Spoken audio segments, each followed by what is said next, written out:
Doctor Strange director Scott Derrickson recently talked a little bit more about his decision to leave Doctor Strange 2 and further elaborates some of the things he sort of teased or insinuated before in interviews when he was asked about his decision to leave and why he ultimately walked away at the 11th hour.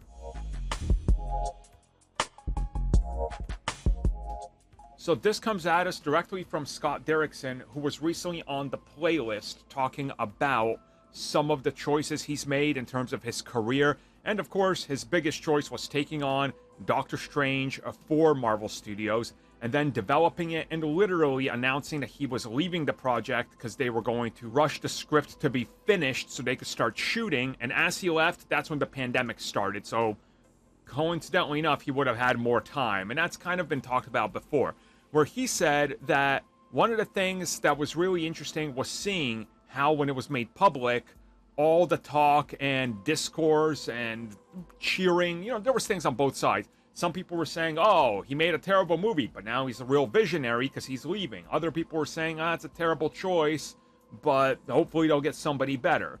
So there was a lot of things that were said. He says that one of the things that was really important to him was that he and Marvel were always pulling on each other, and that they essentially had a lot of creative differences that always the other side would try to pull to their argument, to their side, and be like, no, see it my way. And then the other one would come, well, no, see it my way. And he says that this made him believe that he would make a really bad movie.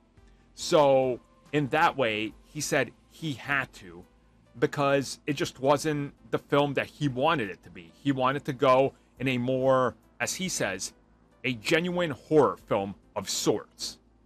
And you could see exactly what I think he was going for. And certainly we know that his film wasn't going to really be a multiverse film.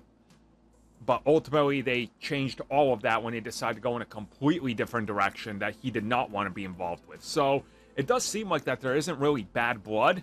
It's just that both sides were literally making a different film. So who knows if his film would have been better, or if it would have been worse, or who really knows at this point.